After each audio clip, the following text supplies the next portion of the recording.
We begin with a scene 1 meter wide, which we view from just 1 meter away. Now, every 10 seconds, we will look from 10 times farther away, and our field of view will be 10 times wider. This square is 10 meters wide, and in 10 seconds, the next square will be 10 times as wide. Our picture will center on the picnickers, even after they've been lost to sight. 100 meters wide. The distance a man can run in 10 seconds. Cars crowd the highway. Powerboats lie at their docks. The colorful bleachers are Soldiers Field. This square is 1 kilometer wide, 1,000 meters. The distance a racing car can travel in 10 seconds. We see the great city on the lake shore. 10 to the 4th meters, 10 kilometers.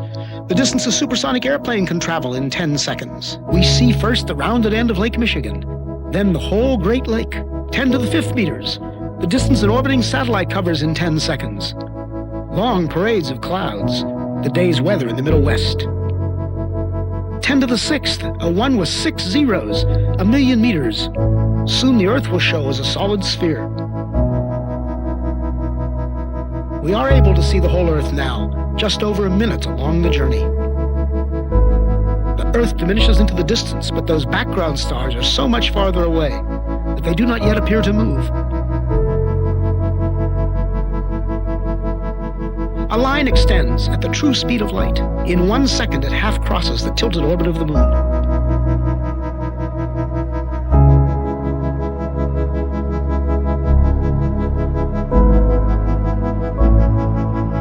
Now we mark a small part of the path in which the Earth moves about the Sun. Now the orbital paths of the neighbor planets, Venus and Mars, then Mercury. Entering our field of view is the glowing center of our solar system, the Sun, followed by the massive outer planets, swinging wide in their big orbits.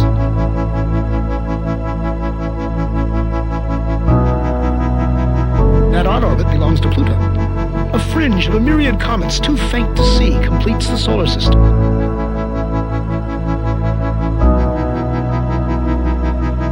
To the 14th. As the solar system shrinks to one bright point in the distance, our sun is plainly now only one among the stars. Looking back from here, we note 4 southern constellations, still much as they appear from the far side of the Earth. This square is 10 to the 16th meters, 1 light year, not yet out to the next star. Our last 10-second step took us 10 light years further. The next will be 100. Our perspective changes so much in each step now that even the background stars will appear to converge. At last, we pass the bright star Arcturus and some stars of the Dipper. Normal but quite unfamiliar stars and clouds of gas surround us as we traverse the Milky Way galaxy.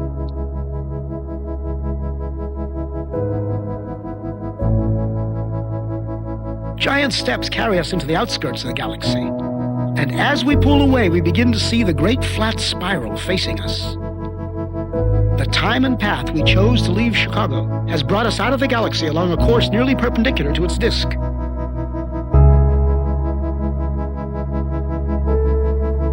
The 2 little satellite galaxies of our own are the clouds of Magellan.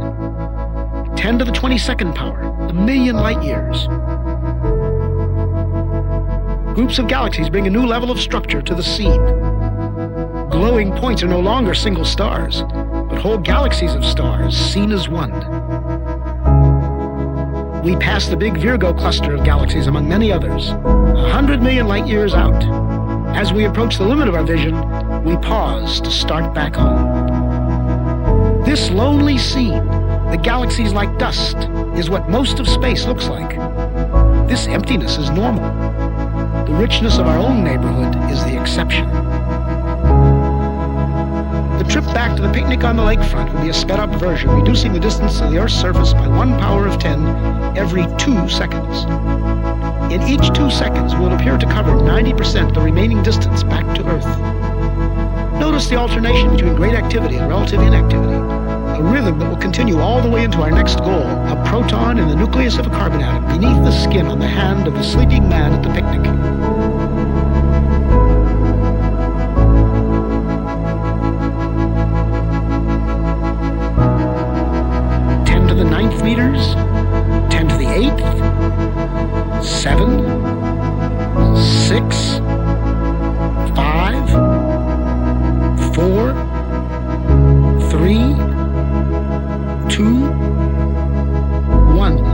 Back at our starting point, we slow up at 1 meter, 10 to the 0 power.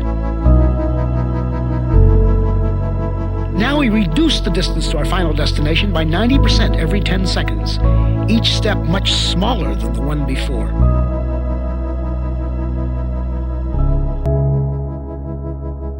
At 10 to the minus 2, 1/100th of a meter, 1 centimeter, we approach the surface of the hand. In a few seconds, we'll be entering the skin, crossing layer after layer from the outermost dead cells into a tiny blood vessel within. Skin layers vanish in turn. An outer layer of cells, felty collagen. The capillary containing red blood cells and a roughly lymphocyte. We enter the white cell. Among its vital organelles, the porous wall of the cell nucleus appears. The nucleus within holds the heredity of the man in the coiled coils of DNA. As we close in, we come to the double helix itself, a molecule like a long twisted ladder whose rungs of paired bases spell out twice, in an alphabet of 4 letters, the words of the powerful genetic message. At the atomic scale, the interplay of form and motion becomes more visible. We focus on one commonplace group of 3 hydrogen atoms bonded by electrical forces to a carbon atom. 4 electrons make up the outer shell of the carbon itself. They appear in quantum motion as a swarm of shimmering points. At 10 to the minus 10 meters, 1 angstrom, we find ourselves right among those outer electrons. Now we come upon the 2 inner electrons held in a tighter swarm. As we draw toward the atom's attracting center, we enter upon a vast inner space. At last, the carbon nucleus. So massive and so small. This carbon nucleus is made up of 6 protons and 6 neutrons. We are in the domain of universal modules. There are protons and neutrons in every nucleus, electrons in every atom, atoms bonded into every molecule out to the farthest galaxy. As a single proton fills our scene, we reach the edge of present understanding. Are these some quarks at intense interaction? Our journey has taken us through 40 powers of 10. If now the field is 1 unit, then when we saw many clusters of galaxies together, it was 10 to the 40th, or 1 and 40 zeros.